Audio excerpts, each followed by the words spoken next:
agora Sub40, o programa de entrevistas de Ópera Mundi com Breno Altman.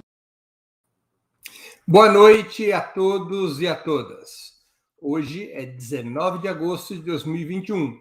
Estamos iniciando mais uma edição do programa Sub40.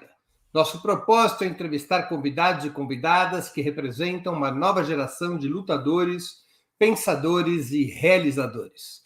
Homens e mulheres de até 40 anos, às vezes um pouquinho mais, que são referências no mundo do trabalho, da cultura e do esporte, das leis, da comunicação e da atividade política. O convidado desta semana é Gabriel Lazari, secretário político nacional da União da Juventude Comunista. Além das perguntas que serão feitas por mim, nossos internautas e nossas internautas também poderão apresentar questões. Basta escrevê-las nas áreas de bate-papo das plataformas. Na medida do possível, essas perguntas serão encaminhadas ao nosso convidado. Antes de começar a conversa, gostaria de pedir que façam uma assinatura solidária de Ópera Mundi em nosso site ou se tornem membros pagantes de nosso canal no YouTube.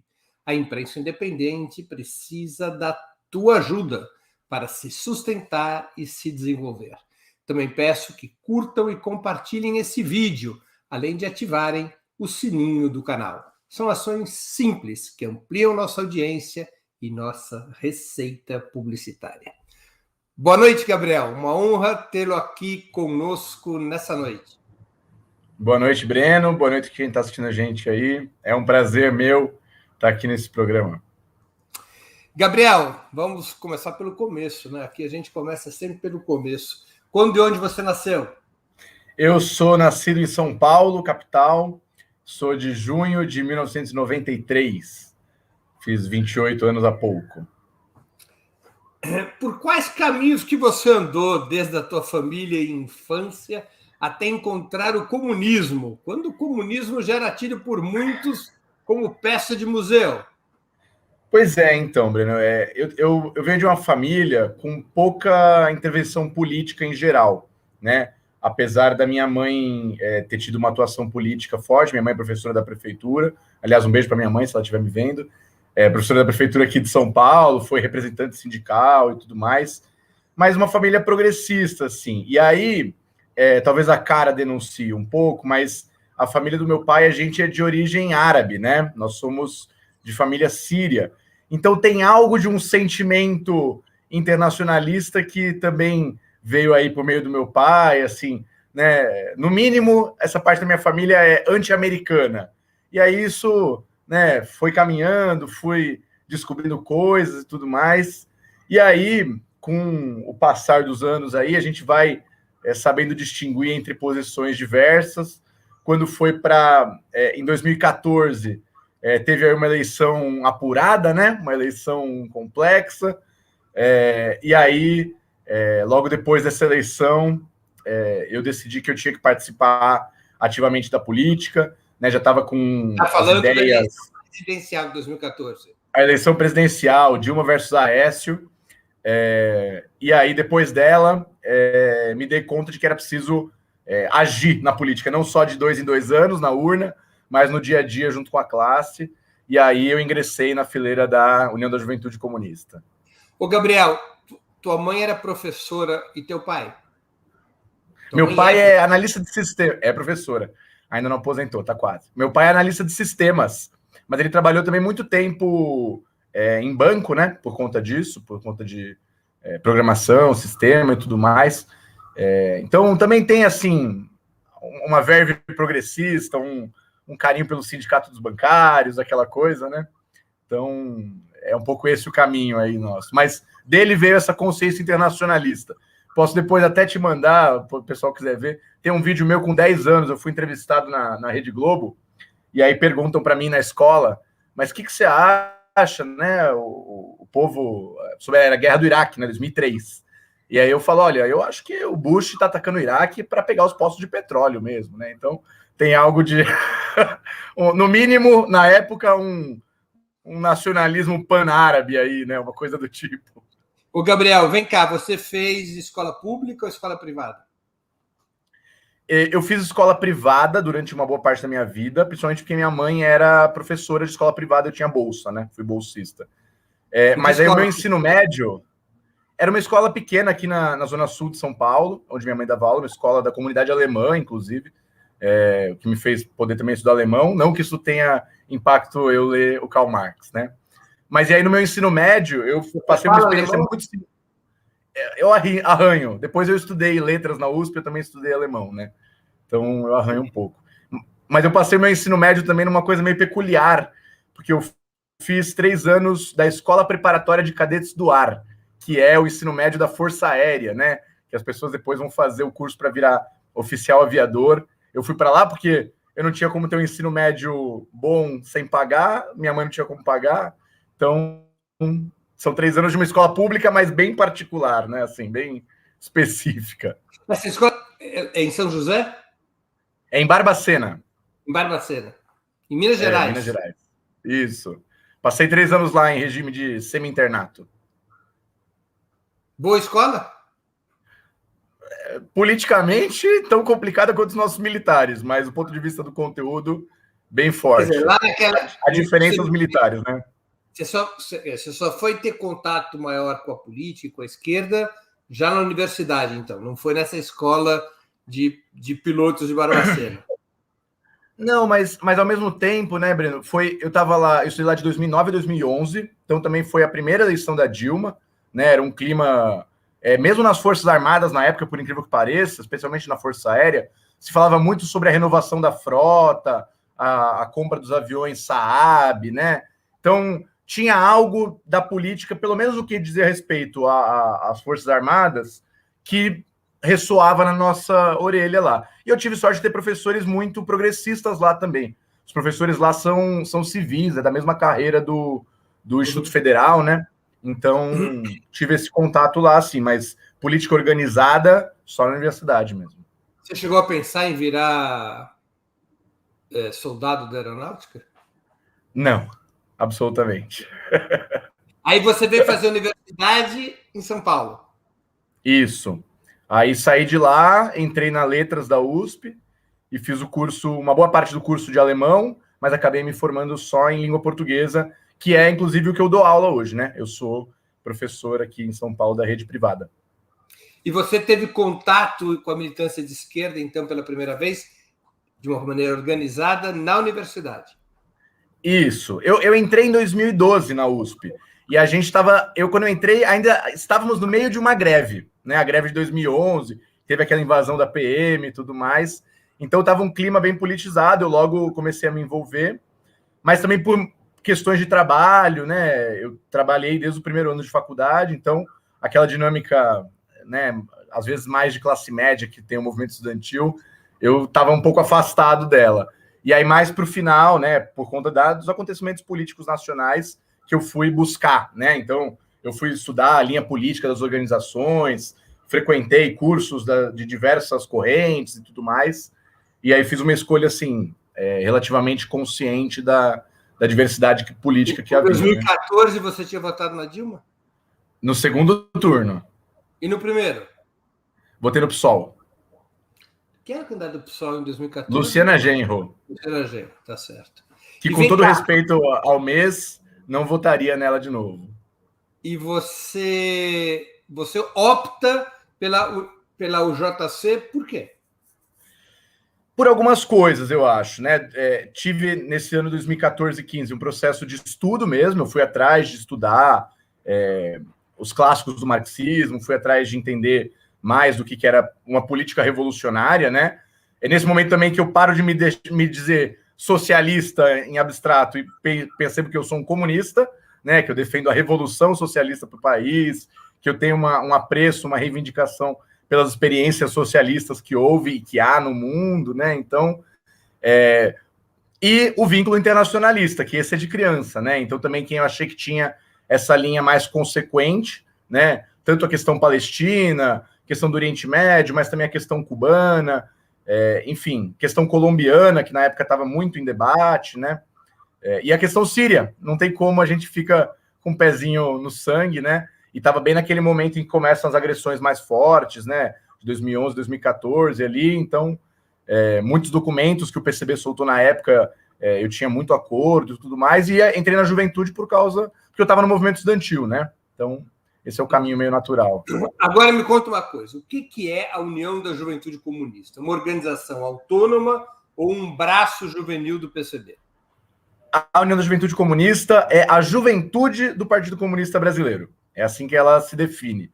O que isso quer dizer? Que ela tem laços orgânicos e políticos com o partido, né? A gente tem uma série de ferramentas de interação organizativa com o PCB, através de camaradas da direção e através de diversos mecanismos, e seguimos a estratégia, o programa, as linhas táticas do PCB, tendo a responsabilidade a gente de desenvolver essa política para dentro do âmbito da juventude, né? Não só no movimento estudantil, mas também no movimento de bairros, no movimento cultural, no movimento de jovens trabalhadores.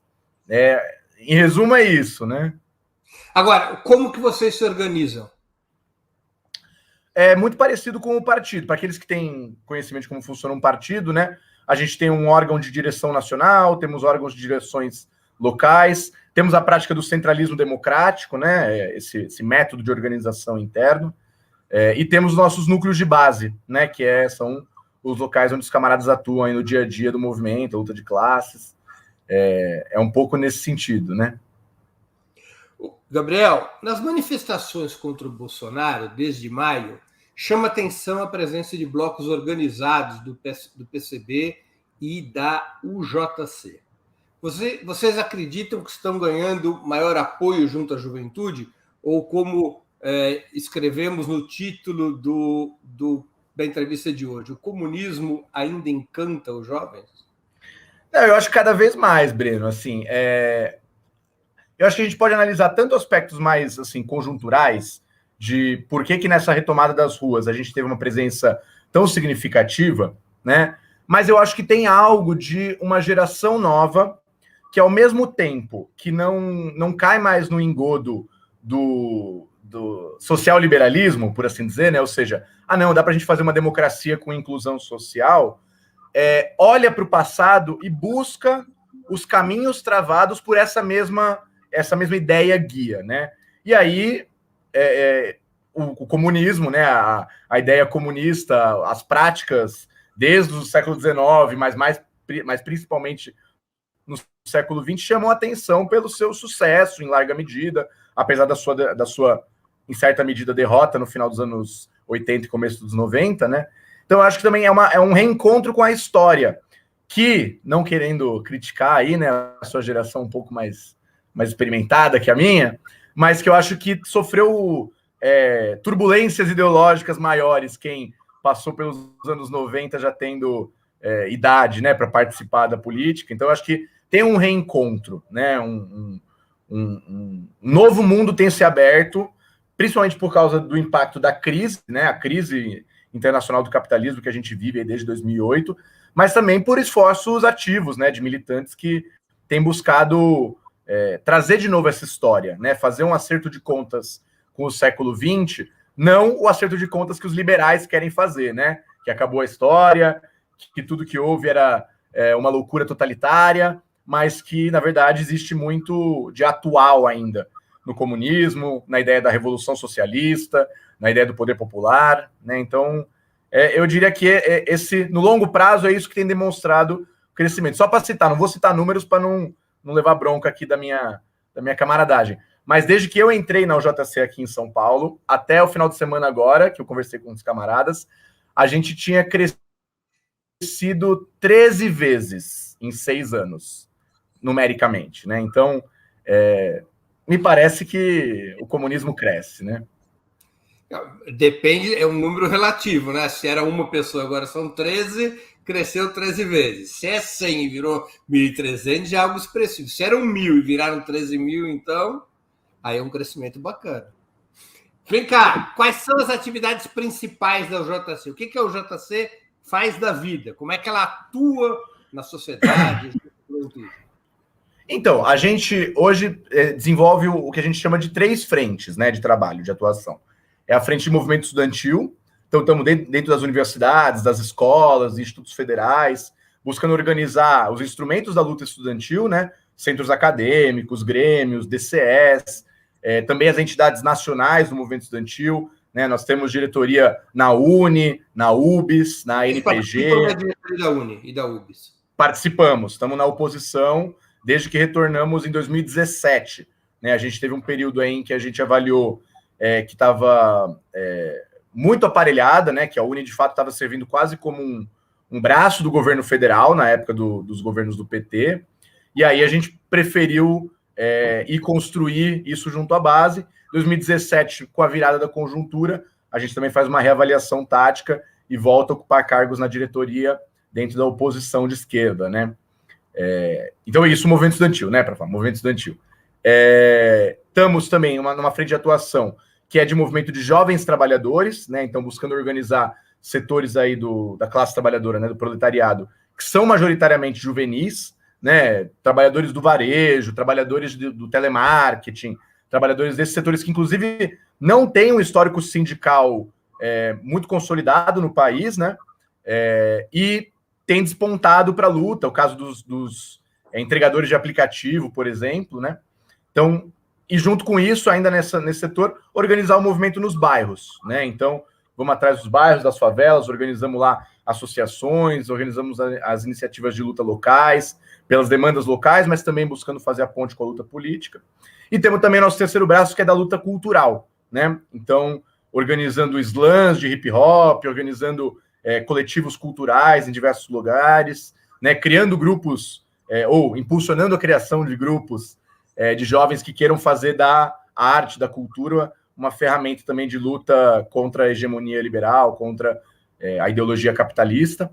E entendemos que essas três frentes se combinam, né, num trabalho geral de formar essa geração de lutadores também, para ingressar também nas outras formas de luta, né? Porque luta estudantil, luta da juventude assim, não é nada sem a luta sindical, sem a luta política, institucional também, que tem o seu papel, né? Então, é um pouco assim que a gente vem trabalhando. Gabriel, vocês têm... O JC tem seus próprios instrumentos de formação e comunicação? Em estreito vínculo com o Partido Comunista, né? A gente desenvolve e constrói junto os mesmos instrumentos do partido, e a gente também tem algumas iniciativas diretamente vinculadas para a juventude. Vou dar um exemplo aqui, Breno, não sei se é para fazer muito jabá, mas a gente tem a revista O Futuro. Deixa eu ver se aqui. Deixa a revista O Futuro. Para ver direito. Aqui, ó. O Futuro, o Comunismo e a Juventude do Mundo. Isso, então, essa aqui é uma revista. É um livrinho, mas a gente está chamando de revista teórico-política. Então, uma revista... Da juventude. Isso, da juventude.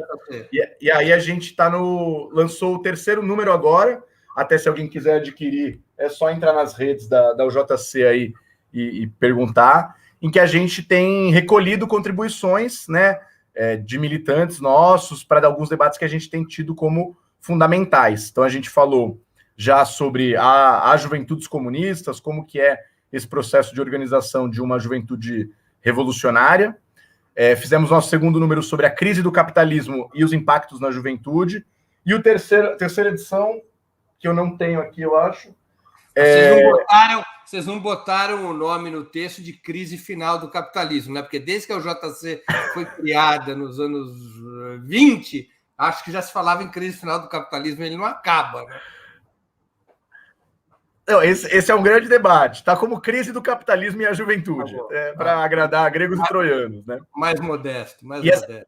E essa nossa terceira edição que saiu agora em julho, ela é sobre saúde, questão ambiental e a juventude, né? Tentando analisar aí um pouco do que foi essa pandemia, mas também a questão do meio ambiente, que é uma questão que tem, enfim, tido um impacto global aí, né? Toda essa discussão sobre desmatamento no país, sobre os impactos antropogênicos aí da exploração capitalista, também chamaram a nossa atenção, também colocamos na terceira edição. E a quarta edição deve sair um edital, é um edital aberto, inclusive pessoas que não são militantes da UJC podem contribuir, e deve sair aí para o mês de setembro.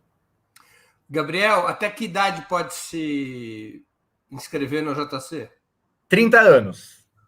Eu posso ter 2 inscrições, então? Eu tenho 60. Ué, você perdeu sua chance lá atrás. Vem cá, além dos instrumentos de formação, vocês têm seus próprios instrumentos de comunicação nas redes sociais e tudo? Temos nossas páginas várias, né?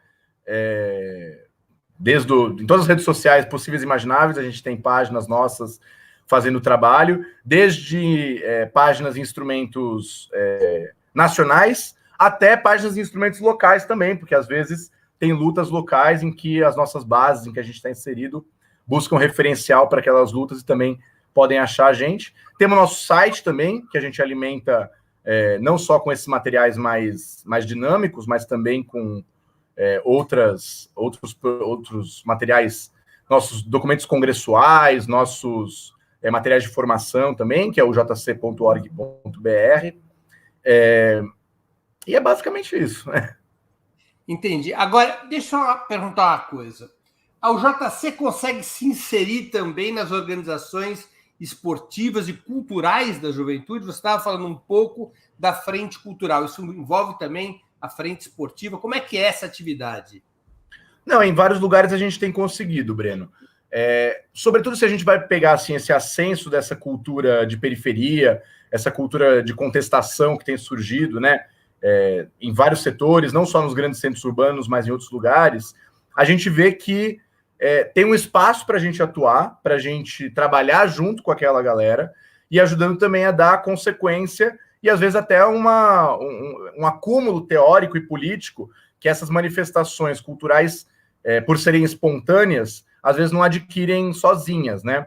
Então, para citar alguns exemplos, a gente tem uma iniciativa que é a Intervenção Popular Poética Revolucionária na cidade de Ipatinga, em Minas Gerais. A gente tem os camaradas de um grupo que é o Faixa de Gaza, no Rio de Janeiro. A gente tem camaradas que fazem slam de hip hop em São Carlos, aqui no estado de São Paulo. A gente tem o camarada Janderson também, que é um camarada nosso da UJC que faz funk, né? Tá dando consequência aí para um funk revolucionário, tentando trabalhar essa perspectiva. E no esporte a gente tem trabalhado também, mas ainda um pouco de forma tímida, né? Um dos espaços que a gente conquistou e a gente tem trabalhado junto com ele foi no último período uma associação atlética universitária lá no estado de Sergipe, né? Então é uma das iniciativas assim, mas a gente tem conseguido expandir também. Em alguns lugares temos organizado campeonato de futebol comunitário, né? E coisas nesse mesmo tipo. Vocês deviam tomar, por centralismo democrático, uma decisão de que todos os militantes da UJC deveriam virar santistas. Como a juventude do Santos, meu time, ela tem em média mais de 65 anos de idade, já está morrendo, vocês ocupariam a torcida jovem do Santos. Olha Não é? A torcida jovem já, olha que coisa maravilhosa. A torcida jovem do Santos, a última vez que eu acompanhei, ela tinha como presidente um sujeito que tinha minha idade. Bem jovem. Eu acho que se você mandar essa contribuição para o Congresso da UJC, não sei se vai ser muito bem aceita, mas fica à vontade. Gabriel, tem crescido na esquerda e também na juventude de esquerda a valorização das lutas feministas, antirracistas e anti-homofóbicas. Alguns consideram que essa valorização extrapolou para o que chamam de identitarismo, ou seja, para uma excessiva autonomia e até mesmo uma certa dominância sobre a teoria da luta de classes, essência do pensamento marxista. Qual a tua avaliação a esse respeito? Olha, esse é um debate que a gente faz com muito, muito carinho, Breno, né? A gente fez esse debate com muito aprofundamento no nosso 7º Congresso da JC, fizemos o nosso 8º Congresso da JC, e estou dando a experiência coletiva porque ela também me ajudou a formar nesses debates, né? Eu avalio que, como qualquer movimento espontâneo, essas demandas, as demandas pelo reconhecimento, pelos direitos, pelas condições de igualdade dessas camadas, são demandas absolutamente legítimas, né?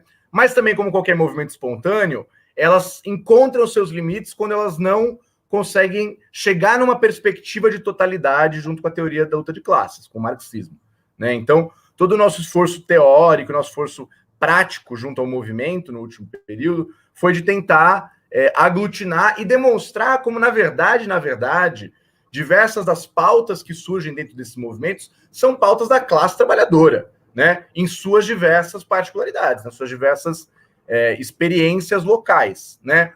É claro que o impacto ideológico liberal está sobre todos nós, né? Nem o Partido Comunista mais forte do mundo está livre de desvios liberais, de problemas ideológicos, né? Que dirá os movimentos espontâneos que surgem. Então a gente tem feito um combate, né? O próprio PCB, e a gente tem uma íntima conexão, tem coletivos partidários que tentam trabalhar essa questão, né? Temos o coletivo Negro Minervino de Oliveira, o coletivo feminista classista na Montenegro e o coletivo LGBT comunista. E, enfim, a gente tenta dar uma perspectiva de totalidade, que aí também não cabe só a juventude, né? Isso é uma coisa que tem a ver, inclusive, com um trânsito, com uma troca, um intercâmbio de gerações. A gente sabe que durante uma boa parte da história do século XX, essas pautas foram negligenciadas. Não por todos, né? E nem mesmo por todos os marxistas, mas certamente em vários momentos da luta de classe isso aconteceu. Então é parte também do nosso processo como membros, partícipes do movimento comunista em nível internacional, ajudar a contribuir para o avanço e a integração cada vez maior desses debates como aspectos da totalidade articulada do sistema capitalista, né? Que a gente precisa superar também como problemas que vão perdurar no socialismo também, e aí vai ser outro nível de luta contra essas questões, né? Na UJC existe um sistema de cotas para mulheres e negros, por exemplo, como existe em outras juventudes? Não temos nenhum sistema de cotas. E apesar de não termos, hoje, por exemplo, na nossa direção nacional, a gente tem uma maioria de mulheres, né? Sem precisar de nenhum tipo de... Na direção da UJC? Isso, na direção da UJC, tanto na direção que a gente chama a coordenação nacional, quanto na nossa comissão executiva. Muito bem. É um trabalho, né, Breno? Também não é assim, tá lindo, maravilhoso. É um trabalho. A gente tem cada vez mais buscado conscientemente integrar tanto as camaradas mulheres, mas também use as camaradas negros, use as camaradas LGBTs, para um trabalho consciente que a organização possa ajudar a superar as deficiências que a sociedade capitalista trouxe para eles no âmbito da sua vida cotidiana, né? Então, trabalhar para a construção de quadros mulheres de direção é uma meta nossa, né? É uma coisa que a gente se colocou como tal, sem um sistema de paridade formal, mas que objetivamente funcionou dessa forma, né? A UJC defende como parte do programa atual da juventude e suas entidades pautas como a legalização das drogas e a legalização do aborto? Defende. Isso é uma questão que a gente fez grandes debates também nos últimos anos. A questão do aborto sempre foi um ponto pacífico para nós, né? Essa é uma pauta histórica do movimento comunista, para não falar do movimento feminista, né? E a legalização das drogas, né? Na visão da descriminalização das drogas, é também uma das pautas, que inclusive está no programa partidário, né? Isso é parte do programa do PCB. Tanto a questão da legalização e descriminalização do aborto, quanto das drogas. Você acha que os militantes da UJC deveriam se alistar nas Forças Armadas para tentar melhorar sua composição no futuro? Eu acho que esse é um grande debate. Eu confesso que eu sou um grande entusiasta da presença da esquerda nas Forças Armadas, mas é um debate que a gente ainda não operou no sentido de chegar em nenhuma resolução, né? E, enfim, mesmo se a gente tivesse operado, eu não diria aqui no YouTube, né? Para olhar para a câmera e falar, hoje não, Abin, não adianta procurar, mas eu acho que é importantíssimo, na verdade. Não existe experiência revolucionária que não tenha de nenhuma forma deslocado os setores das Forças Armadas para o lado da classe trabalhadora, né? Então, sem dúvida, é um debate que está posto, até pelo papel reacionário que hoje estão cumprindo as nossas, né? Então, é bem fundamental, eu diria. O PCB tem uma visão crítica sobre o período dos governos petistas. Qual é teu balanço sobre as administrações Lula e Dilma, especificamente no que diz respeito à educação? Quais pontos positivos e quais os negativos, a teu juízo? Não, eu acho que é o seguinte, Breno, a opção, eu não sei se a gente consegue separar assim, tão negativos e positivos. Eu acho que teve uma opção consciente e objetiva, que foi, ao mesmo tempo, fazer uma expansão das universidades públicas, né, na forma da reforma universitária, do Reúne, né, sem uma contraparte orçamentária adequada, que mantivesse o nível, né, operando junto com isso políticas de concessão de hospitais universitários, por exemplo, como foi o caso da EBSER, e, ao mesmo tempo, uma política de incentivo mesmo às universidades privadas, aos grandes conglomerados da educação, né, por meio de iniciativas como o ProUni, o FIES. Isso quer dizer que a gente é contra a bolsa do ProUni para o estudante de universidade privada? Não, absolutamente. É só que a gente consegue perceber que o projeto de construção é um projeto exatamente como a gente caracteriza todas as administrações petistas. Todo a grande linha que atravessa todas elas é o da conciliação de classes. É possível atingir metas conciliando os interesses de trabalhadores e da burguesia? Mas isso vai trazer muitas contradições, né? E não vai apresentar uma perspectiva emancipatória, né? Hoje a gente, por exemplo, tem construído e tem defendido isso, um programa diverso, que é o programa da Universidade Popular e da Escola Popular, né? Temos até movimentos... Então, é a visão de que temos que ter um programa educacional que esteja comprometido 100% com a independência de classe, né? Que seja um programa de lutas que possa ir avançando e conquistando uma universidade cada vez menos mercantil, cada vez mais democrática e controlada pela comunidade universitária, né? Professores, técnicos, estudantes, tudo mais, e que esteja vinculada diretamente à produção de conhecimento para as demandas da nossa classe. Você vai falar, isso aí não dá para fazer durante o capitalismo. Eu vou te dizer, sim, é verdade, né? Então é um programa que ele vai perpassar diversas lutas, mas a gente precisa construir dentro do movimento de educação uma hegemonia que deixe clara a independência da classe trabalhadora, né? Sim, não dá para a gente... Vamos tentar materializar isso em medidas concretas. Uhum. Por exemplo, vocês seriam favoráveis a acabar com o FIES e o ProUni para reduzir o peso do ensino superior privado no Brasil? Não, absolutamente não, porque isso ia jogar... claro que ia jogar contra os empresários que iam perder alunos, mas que rapidamente eles iam reconquistar, mas isso ia prejudicar a parcela da classe trabalhadora que depende desses programas. O que a gente defende é, por exemplo, a estatização dos setores universitários. Vamos pegar aí quais são os conglomerados de educação que devem bilhões, seja em receita fiscal, seja em direitos trabalhistas, e vamos começar a cortar as asinhas. Não temos que ter medo de defender a estatização, né? Não tem um projeto de educação que deu certo para a classe trabalhadora no mundo sem que tenha estatizado o serviço educacional. E nem precisa ir tão longe. Tem países centrais aí do capitalismo que tem sistemas majoritariamente públicos, né? A Alemanha, só para citar a educação básica lá é 99,5% pública, nem sei os dados, né? Tem meia dúzia de escolas particulares para os ultrabilionários, e nem isso a gente não tem aqui, né? Então, eu acho que é por aí que a gente tem que trabalhar. Saber construir as marcas para isso. Claro que isso envolve também novos investimentos em educação pública nos marcos da atual luta, né? Aumentar o orçamento para a educação, aumentar a construção de universidades, de fato fazer uma reforma universitária consequente, né? Que não seja precarizar o ensino só para aumentar a vaga. Mas em relação às universidades privadas, inclusive hoje, a pauta é de defesa desses estudantes, né? Temos que defender os atuais níveis, inclusive expandir a capacidade do Estado de controlar, por meio do controle daqueles profissionais, daqueles trabalhadores, o que é o ensino, o que é a parca pesquisa que tem na universidade privada. Senão a gente está jogando o bebê fora com a água do banho, aí também não dá. Gabriel, diante de um cenário político dominado pela contradição entre o bolsonarismo e o petismo, com Bolsonaro e Lula somando mais de 75% das preferências eleitorais, qual você acha que deveria ser a posição da UJC e do PCB na sucessão presidencial? Olha, eu acho que independente da tática, e a gente tem debatido essa tática, né, Breno? Eu acho que é um debate que começou faz tempo já. Começou com a soltura do Lula, né, esse debate.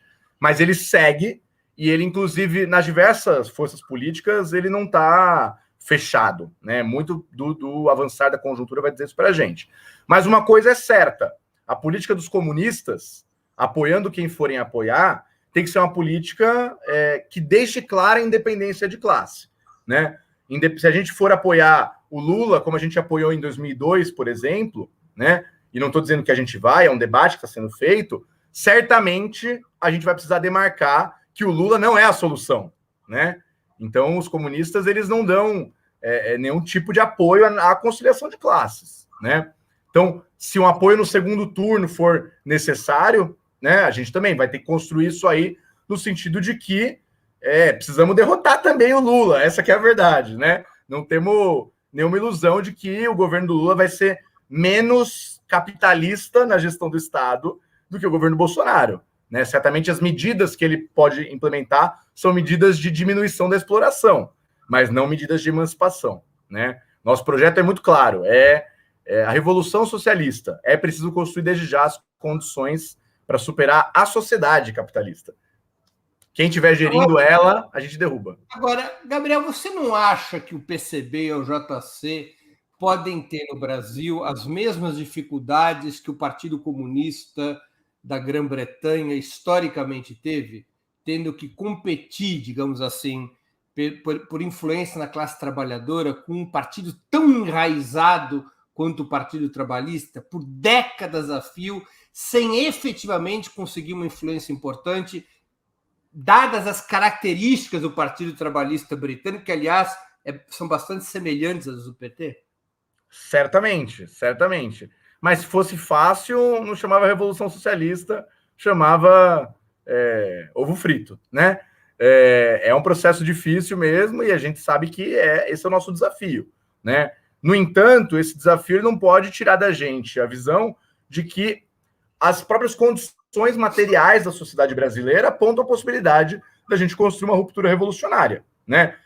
Só você citou o Labour Party aí, só para a gente ver, por exemplo, o grau de avanço para a direita que esses partidos da conciliação de classes chegam, foi agora a expulsão do Ken Loach, né, do diretor de cinema, foi expulso do Partido Trabalhista por defender a Palestina. Quer dizer, um negócio que é o arroz com feijão do internacionalismo, da solidariedade entre os povos, e nem isso eles estão abertos, né? Então, a história do movimento operário é essa história, Breno, é a história de que existe uma influência muito grande sempre do setor reformista, né? Fora das situações revolucionárias, ela é sempre maior. A história do movimento operário conta isso. A questão é, quanto mais sólido e quanto mais bem preparado tiver um partido comunista, e no momento de uma crise, no momento que as massas e a classe trabalhadora tomem a frente da cena política, ele é quem tem possibilidade de levar aquilo às últimas consequências, né? Então, nosso esforço é esse, né? Também a gente poderia dizer, os mencheviques tinham muito mais votos e conquistaram o governo provisório em fevereiro de 17. Pois é, e os bolcheviques foram lá e conseguiram fazer a Revolução de Outubro. Eu achei muito similar. Vários momentos a gente vai ter unidades de ação pontuais com as mais variadas forças do campo dos trabalhadores, sem nunca abrir mão da independência política e da linha da construção da Revolução Socialista no Brasil, né? É que no caso específico do Partido Trabalhista, deixa eu insistir numa questão.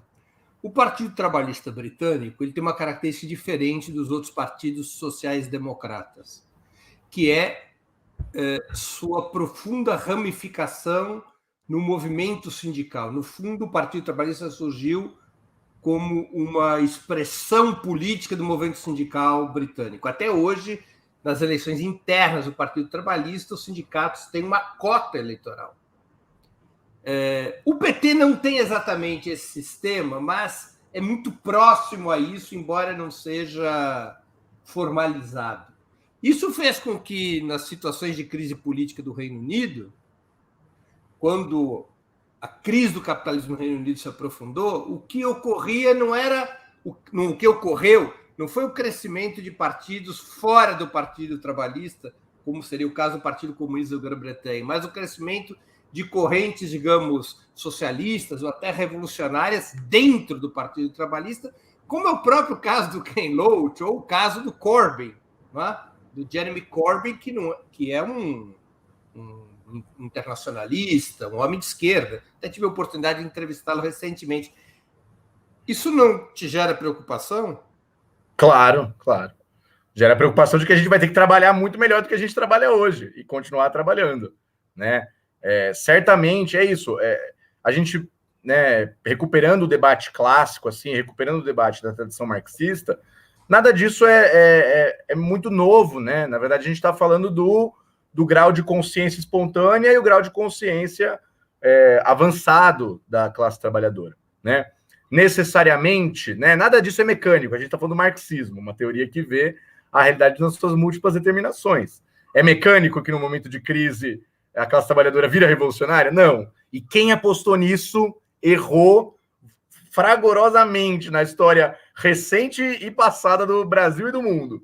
Mas, certamente, é tarefa dos revolucionários construírem a perspectiva revolucionária, né? Construírem... É isso, da mesma forma que um Labour ou um PT, eles de alguma forma são a expressão política do movimento espontâneo da classe, ou seja, do movimento da classe trabalhadora como uma classe do capitalismo. Nós, comunistas, temos que ser a expressão da classe enquanto classe dominante da sociedade que vem no futuro, né? Então, como expressão da classe que pode tornar-se dominante e não dominada, mesmo se tiver governo, né? Então, é um pouco por aí. Qual é que é a tua perspectiva para a continuidade das mobilizações contra o Bolsonaro? O movimento está na ascendente ou na descendente? Está na descendente, com certeza, né? Eu acho que a gente teve um período muito forte aí de construção nas ruas, sobretudo, né? Então, quando eu estou dizendo nas ruas, é que a tática fundamental foram as manifestações de rua, mas ela chegou numa encruzilhada, né? Porque manifestação de rua, ainda mais de sábado, não paralisa diretamente, não cria um conflito direto entre capital e trabalho, né? Entre os patrões e nós. Então, o que a gente tem apostado, e a gente pelo JC tem tentado construir isso com muita força, é que vai precisar aparecer, e a gente vai trabalhar para ajudar isso a construir isso, um ciclo que envolva greves, né? Então, a gente vai precisar aprofundar essa disputa dentro do movimento. As condições objetivas clamam por isso, porque a condição de vida cada dia se deteriora mais, mas as condições subjetivas para a luta da classe ainda estão muito difíceis. A gente precisa trabalhar também nisso.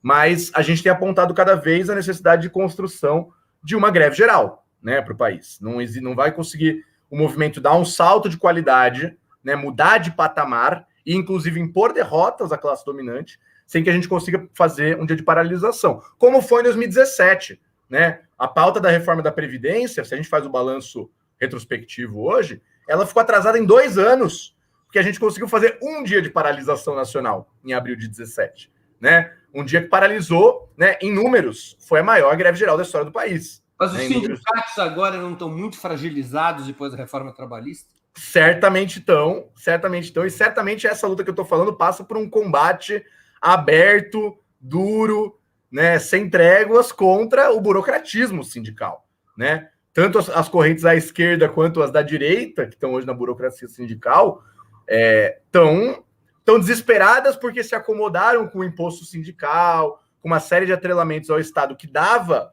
uma potência para o sindicato que não foi aproveitada. Foi aproveitada no sentido contrário, né? De apassivar as lutas, né? O meu sindicato mesmo, para ser sincero, qual é o teu sindicato? É o Simpro de São Paulo. Um abraço, se tiver algum professor da rede privada, fala comigo para a gente construir uma greve. E daí eu fui para as assembleias esse ano e a direção do sindicato chegou na primeira assembleia para debater dissídio, database, reajuste. Falaram, não, podem ficar tranquilos. A gente já acionou o advogado, se o patronal não topar, a gente vai colocar na Justiça do Trabalho. Eu fiquei assim, meu Deus do céu, né? Esse é o seu primeiro movimento na luta? Parece que o cara tá jogando xadrez, puxando a rainha pro meio do tabuleiro na terceira jogada, né?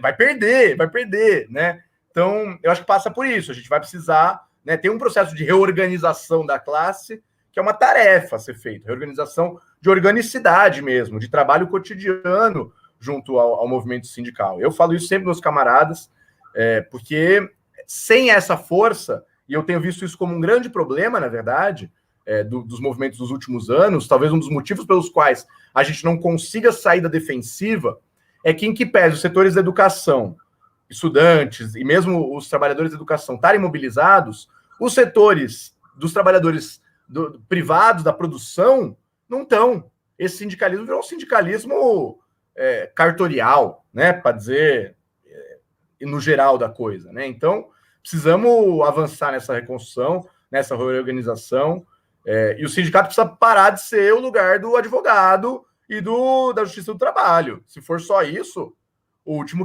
que sair apaga a luz e fecha a porta, né? Tem que ser um espaço de luta. O PCB está em que central sindical, Gabriel? Como? O PCB está em que central sindical? O PCB não está disputando a direção de nenhuma central sindical nos dias de hoje. A gente tem construído um espaço alternativo que tem hoje construído condições para construir um encontro nacional da classe trabalhadora, a discussão de um instrumento renovador e reorganizador para a classe, que é o Fórum Sindical Popular de Juventude, né? Mas hoje a gente está organizado no movimento sindical como a nossa corrente sindical, que é a unidade classista, né? Então, estamos aí em diversos sindicatos, alguns na diretoria, a maioria na oposição, mas tentando fazer esse trabalho de reorganização a partir das bases, né? Gabriel, deixa eu te perguntar algumas coisas sobre questões internacionais. Qual foi teu sentimento e tua posição com a saída, com a expulsão das tropas americanas do Afeganistão e a recuperação do poder pelo Talibã? O que aconteceu ali foi positivo ou negativo? Difícil, de novo, falar em termos de positivo e negativo, né? Eu acho que abre um novo ciclo de novas contradições da luta de classes no Afeganistão, né? Então, dá para a gente chamar o que aconteceu ali de uma derrota militar norte-americana? De alguma forma dá, né? Porque as próprias condições de manutenção daquela ocupação são motivos de muita insatisfação interna nos Estados Unidos, né? Cada vez crescem mais, e esse novo ciclo de lutas aí durante 2020 cresceu, inclusive, com essa demanda da retirada das tropas de países estrangeiros, né? O Bernie Sanders, em que pese seu reformismo, é um dos caras que defendia isso, né? E que não é a política nem dos republicanos, nem dos democratas, a política deles é beligerante e imperialista. Então, de alguma forma, essa retirada demonstra um recuo de uma manobra militar. Ao mesmo tempo, conquistaram ali o que queriam conquistar.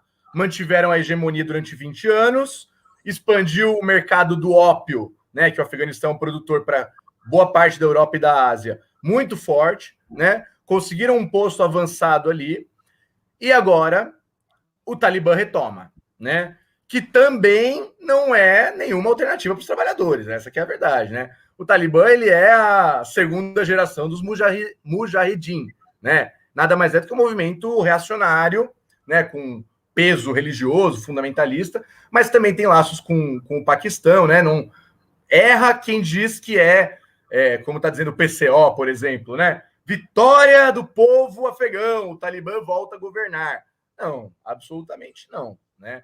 Tudo isso representa um grande movimento, uma grande derrota dos trabalhadores afegãos, né? Inclusive porque a gente vai ver, agora eles estão dando sinalizações democráticas, né? Que vão deixar as mulheres irem para a universidade e tudo mais. Primeiro, eu acho que isso aí vai ser absolutamente cosmético, superficial, não boto fé no Talibã, né? E segundo, que eu acho que rapidamente vão ter outros bodes expiatórios, minorias étnicas, né? Outros setores da classe trabalhadora vão começar a apanhar forte, né? Então, no bojo ali, isso tudo vai ser uma nova complicação para os trabalhadores, né? E que também vai ter laços com o imperialismo, vai ter laços com econômicos, porque o Talibã não vai sustentar sozinho com uma política de soberania nacional. Vai buscar apoios internacionais, vai buscar apoios para sustentar a sua legitimidade, né? Vamos ter que combater, o povo afegão vai ter que combater o Talibã, assim que possível, com armas, que é como eles são massacrados dia e noite, né? No Afeganistão, tudo é com armas. Tudo com armas há uns 500 anos, aproximadamente. China, socialista ou capitalista? China, na minha avaliação, é uma experiência de transição. Não dá para... Eu não consigo falar que ela é socialista ou capitalista nesses termos diretos. Ao que me parece, né? E é uma análise também superficial, não é um assunto que eu estudo muito, né? Vou ser bem sincero. Mas me parece algo muito parecido com aquilo que o Lenin chamou de capitalismo de Estado, né? no melhor sentido leninista do capitalismo de Estado, né? Ou seja, um Estado operário, que tem instrumentos de poder da classe trabalhadora, mas que, por necessidades econômicas, constrói um aparato burguês, né? Isso gera muitas contradições lá para eles, né? Eu acho que em algum momento eles vão ter que começar a combater a burguesia, né? Porque ou você combate a burguesia, futebol é assim, né? Quem não faz gol, leva. Então, acho que na política é parecido, né? Cuba, você estaria entre os que participaram dos protestos do 11 de julho ou daqueles que apoiaram o governo de Dias-Canel? Dos protestos massivos em apoio à Revolução Cubana, sem dúvida. Você não acha que Cuba corre o risco, como alguns grupos de esquerda afirmam, de estar havendo algum tipo de restauração capitalista? Não, absolutamente. Eu acho que o nível da abertura de mercado de lá, que foi uma necessidade na visão do PC cubano, durante os anos 90, que perdura até hoje em alguns aspectos, não representa uma ameaça porque não criou uma classe que pensa pelos seus próprios interesses ali, né? Uma boa parte dos empreendimentos é de joint venture, com grande participação do governo cubano, né, do Estado cubano. E lá eles têm aquela estrutura da democracia de base, a participação popular pelos CDRs. Eu mesmo tive em Cuba, no Foro de São Paulo, em 2018, né, junto com o meu camarada Eduardo Serra, que é o Relações Internacionais do PCB. Eu fui pela UJC, e de fato pude ver com meus próprios olhos, assim, conversar com os camaradas de lá, também da juventude. Também é o UJC em Cuba, né, a União de Jóvenes Comunistas. E eu avalio que lá vai precisar corrigir algumas rotas, né? Eu acho que o partido tem tido algumas dificuldades de trabalho ideológico com a juventude, né? Os próprios camaradas da UJC lá reconhecem isso, né? Então vai precisar ajustar o trabalho de formação ideológica. Mas acho que não corre risco iminente de restauração capitalista nem nada do tipo. Né? Síria, com Assad ou contra Assad? Síria, apoiar o fuzil no ombro de Assad para derrotar o Estado Islâmico, dar um passo atrás e atirar nas costas de Assad. Né? Em 2017, eu tive a oportunidade de fazer uma reunião com os camaradas do PC da Síria, e eles deixaram bem claro, né? Temos uma unidade tática patriótica aqui, de enfrentamento do agressor estrangeiro, mas dentro do país a gente faz nossa política com independência de classe, sem nenhum problema, denunciando as reformas liberais do Assad como causadoras das más condições de vida dos trabalhadores sírios, e eu acho que a linha deles está a mais correta. Eles têm até, na guerra civil ali, né, no confronto, tem batalhões na Síria que são compostos pelo Partido Comunista, né? Então, eles fizeram uma unidade tática que eu não teria como corrigir a linha deles do lado de lá. Muito que bem. Gabriel, a gente está chegando no fim aqui da nossa entrevista. Eu vou te fazer algumas perguntas ping-pong que nós sempre deixamos para o final. Prato imperdível. Estrogonofe de frango. Faço um ótimo, inclusive. Você é um sujeito que sabe cozinhar? Modéstia à parte, tem gente que me chama de UJ Chef, porque eu cozinho bem. Que beleza. Cerveja, cachaça ou vinho? Vinho. Suave, porque eu sou meio adolescente. Vinho suave? Não é vinho para adulto mesmo. Esporte favorito? Para jogar ping-pong, aprendi na Força Aérea, mas para assistir futebol, né? Ping-pong? Ping-pong é esporte de militar, né? Que fica preso no quartel, aí fica lá. Faz sentido. É quase um não esporte, mas é um esporte. Vai lá. Vamos bater um, então. Time de futebol, Palmeiras. Ninguém é perfeito. Hobby? Hobby, leitura, filmes, principalmente comédia idiota, pastelão. Adoro uma comédia idiota. Adam Sandler, adoro. Eu também. Ótimo. Eu pensei que eu era o único idiota que gostava de Adam Sandler na esquerda brasileira. Já somos dois. Não, a minha companheira me critica todas as vezes, se recusa a assistir os filmes comigo. Eu sempre fui azucrinado por isso, porque eu gostava de Adam Sandler. Você é sandlerista, né? Não é senderista, é sandlerista. Claro, muito mais produtivo e eficaz. Livro inesquecível. Os Meninos da Rua Paulo. É um romance Conhece, aí, ó, do Molnar, isso. Ganhei com 10 anos de idade do meu melhor amigo na escola. Me marcou. Um dos livros que eu li na vida. Quando eu terminei de ler, eu que sou um sujeito tido como coração de pedra, mas tudo bem, naquela época eu tinha uns 6 anos de idade, aos 7 eu chorava. É muito triste, lindo. Sem querer fazer spoiler para quem não leu, mas é um dos meus favoritos também, pelo menos na minha infância. Ajuda legal. A pensar estratégia, tática, política de aliança, ajuda a pensar tudo isso. Tudo. Música preferida? Música preferida? Música preferida? Não lembro, não. Cantor preferido? Músico preferido? Caetano Veloso. Pronto. Um comunista. Sobre o Carlos Marighella, do Caetano Veloso. Do Caetano de homenagem a Marighella. Eu choro toda vez. Marighella ou? Marighella ou Prestes? Prestes. Inclusive a carta aos comunistas. Talvez, sobretudo, a carta aos comunistas. Filme marcante? Filme marcante. A Sociedade dos Poetas Mortos. O professor de português tem um fraco, né? Não tem jeito. O Robin Williams, né? Robin Williams, isso. Também esse é um que faz falta, né? No cinema internacional aí.